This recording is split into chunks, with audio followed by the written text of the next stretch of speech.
Hi friend, ಎಲ್ರಿಗೂ ನಮಸ್ಕಾರ. ನನ್ನ ಕೈಲಿರೋದು ಸ್ನೇಹಿತರೆ ಪಾರ್ಥೇನಿಯಂ ಗಿಡ. ನಾನು ಸುತ್ತಲೂ ಬೆಳೆದಿರೋದು ಪಾರ್ಥೇನಿಯಂ ಗಿಡನೇ.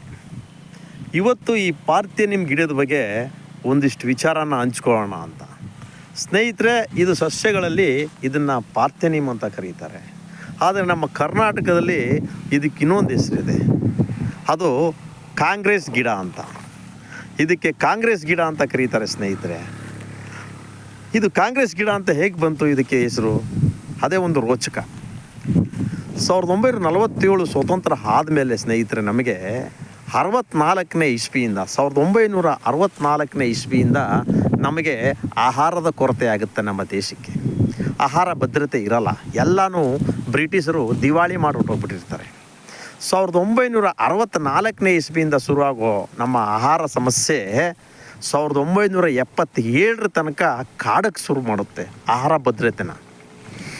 ಈ 66-77ನೇ ಇಸ್ವಿಯ ಆಸುಪಾಸಿನ ಒಳಗೆ ನಮ್ಮ ದೇಶದ ಸರ್ಕಾರ, ಕೇಂದ್ರ ಸರ್ಕಾರ ಆಹಾರನ ಬೇರೆ ದೇಶದಿಂದ ಆಮದು ಮಾಡಿಕೊಳ್ಳುತ್ತೆ.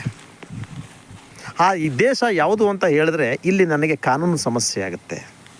ಬೇರೆ ದೇಶದಿಂದ ಆಹಾರನ ಸರಬರಾಜು ಮಾಡ್ಕೊಂಡ ಸಂದರ್ಭದಲ್ಲಿ ಅದರ ಜೊತೆಗೆ, ಆಹಾರದ ಜೊತೆಗೆ ಇಂದಿನ ದಿನಗಳಲ್ಲಿ ನ್ಯಾಯಬೆಲೆ ಅಂಗಡಿಯಲ್ಲಿ ಬರುತ್ತಲ್ಲ ಕಲುಷಿತ ಆಹಾರ, ಹಾಗೆ ಬರುತ್ತೆ ಬೇರೆ ದೇಶದಿಂದ ಈ ಪಾರ್ಥೇನಿಯಂ ಗಿಡದ ಬೀಜಗಳು. ಆಮದ್ದಾದಮೇಲೆ ಮನೆ ಮನೆಗೆಲ್ಲ ಸರಬರಾಜು ಆಗುತ್ತೆ. ಅವರೆಲ್ಲ ಸೋಸಿ ಪಾಸಿ ಬಿಸಾಕ್ತಾರೆ, ಬೇಕಾದ ವಸ್ತುನ ಬಳಸ್ತಾರೆ. ಆಗ ಇಡೀ ದೇಶದ ಮೂಲೆಯಲ್ಲೂ ಪಾರ್ಥೇನಿಯಂ ಗಿಡಗಳು ಹಬ್ಕೊಬಿಡುತ್ತೆ.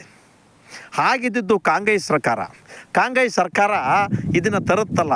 ಹಾಗಾಗಿ ಈ ಪಾರ್ಥೇನಿಯಂ ಗಿಡಕ್ಕೆ ನಮ್ಮ ದೇಶದ ಜನ ಕಾಂಗ್ರೆಸ್ ಗಿಡ ಅಂತ ಮರುನಾಮಕರಣ ಮಾಡ್ತಾರೆ. ಹಾಗಾಗಿ ಈ ಪಾರ್ಥೇನಿಯಂನ ಕಾಂಗ್ರೆಸ್ ಗಿಡ ಅಂತ ಕರೀತಾರೆ ಸ್ನೇಹಿತರೆ. ಗೊತ್ತಿಲ್ಲದವ್ರಿಗೆ ಮಾಹಿತಿ ಇರಲಿ ಅಂತ ತಿಳಿಸ್ತಾ ಇದ್ದೀನಿ. ನಮಸ್ಕಾರ. ಇದು ಕಾಂಗ್ರೆಸ್ ಗಿಡ ಮತ್ತು ಪಾರ್ಥೇನಿಯಂ ಗಿಡ ಈ ದೇಶಕ್ಕೆ ಹೇಗೆ ಬಂತು ಅಂತ ಗೊತ್ತಾಯ್ತಲ್ಲ ಸ್ನೇಹಿತರೆ. ಹೆಚ್ಚಿನ ಮಾಹಿತಿ ನಿಮಗೆ ಗೊತ್ತಿದ್ದರೆ ಕಾಮೆಂಟ್ ಮಾಡಿ.